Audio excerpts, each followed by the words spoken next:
Amém, irmãos, né? A paz, irmãos, no caso, eu me chamo Samir, eu tenho autismo e continuamos a saga da camisa verde. Não vou dar muitos detalhes, quem viu os 3 vídeos anteriores vai saber, né?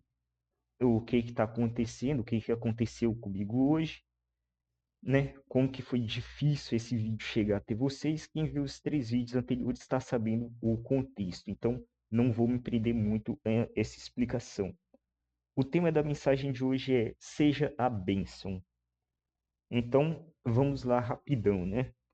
É seguinte, como introdução, eu quero dizer, talvez você seja aquela pessoa que esteja orando para Deus te dar uma bênção, né? Você quer algo maravilhoso, uma bênção de Deus mesmo. É comum, todo mundo quer, eu quero, você quer, todo mundo quer ser abençoado, né? Só que às vezes a gente não está conseguindo essa bênção, né? O porquê que será que não estamos conseguindo essa bênção ainda, né?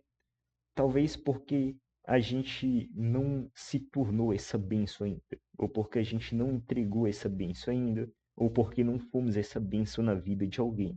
Então, vamos seguir com alguns exemplos para vocês entenderem melhor, né, a mensagem de hoje. É, o primeiro exemplo, vamos pensar no exemplo, né, no caso de Esther. Isso, o exemplo de Esther. Pensa comigo, há muito tempo atrás, no reinado do rei Saul, né? O rei Saul poupou os amalequitas, né? E Deus tinha falado o que pro rei Saul, né? Mate os amalequitas, extermine eles. E a gente sabe que o Saul não matou os amalequitas, né? Ele desobedeceu a Deus. E o que que aconteceu por causa disso? Surgiu, né, a história de Esther. Os, mais para frente, né? Os, ia ter uma miliquita chamado Raman, se eu não me engano, esse é o nome dele, é Raman, o nome do cara, que ele iria exterminar com os judeus.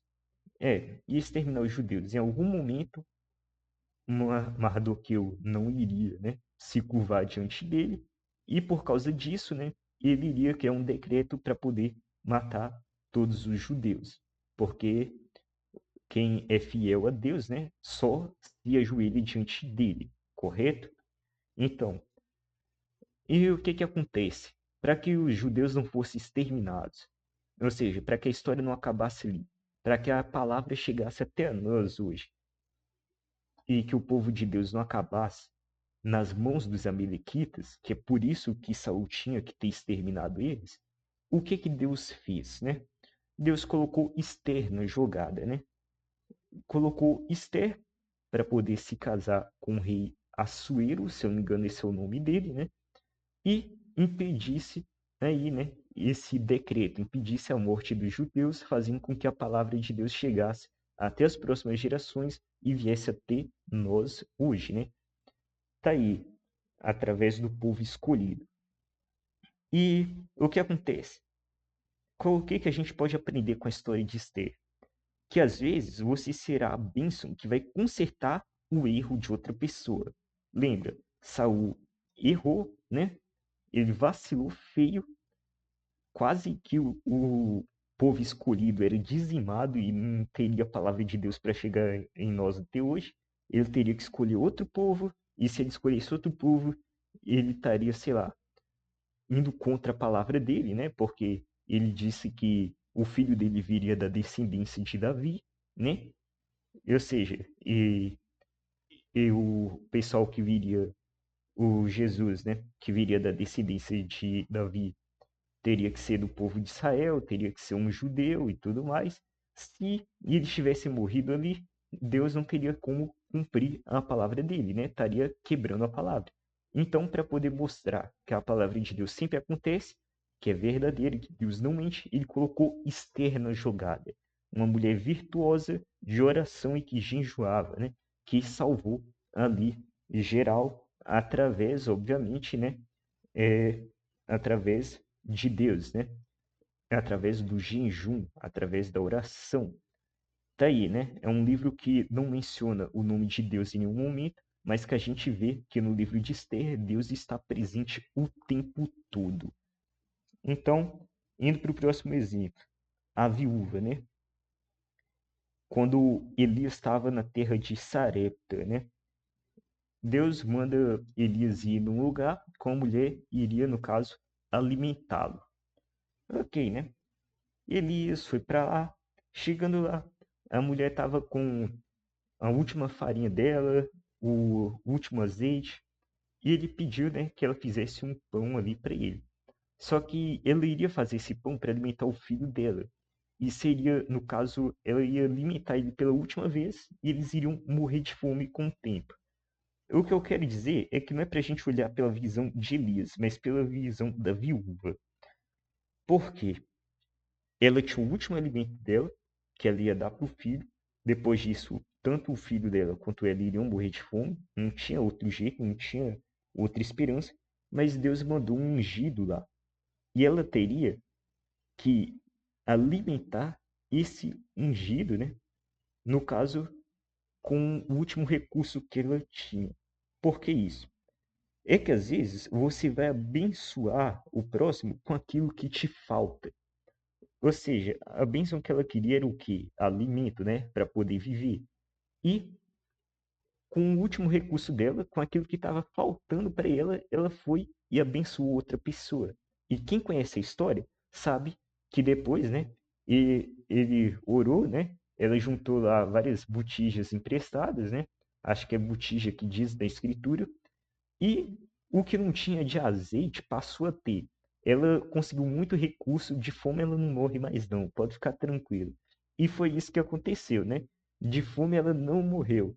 Então, às vezes, né, para você ser abençoado, você tem que abençoar alguém com aquilo que está te faltando. Tá aí, né? Indo para o próximo exemplo, né? Davi. Vamos lembrar, né? Quando Saul povoou, né? Os amalequitas, né? E o que que acontece? Saul foi um cara desobediente. Saul estava errando direto, errando muito. Por quê? Porque ele foi escolhido pelos homens, não escolhido por Deus. Não que Davi fosse perfeito, que ele não tivesse errado. Quem é Batseba sabe que Davi errou também. Mas ele acertou mais que Saul, porque ele era um homem segundo a vontade de Deus. Saul errou bastante, né? E o que que acontece? Deus ergueu Davi. Porque às vezes você será a bênção de Deus para o seu povo. Tá aí, né? Davi foi escolhido ali. Ele foi um grande líder para poder abençoar aquele povo. Algo que as pessoas não sabem é o que, né?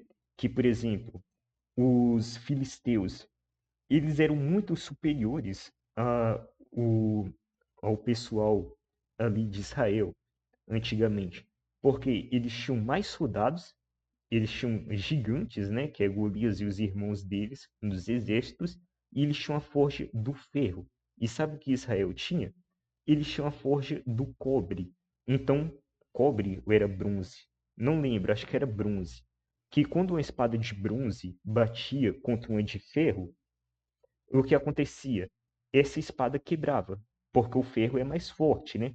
Não lembro se era cobre ou se era bronze agora. Mas enfim, não tinha como Israel vencer. Mas, né, colocou Davi ali. Davi acabou com Golias, mataram ali boa parte dos filisteus.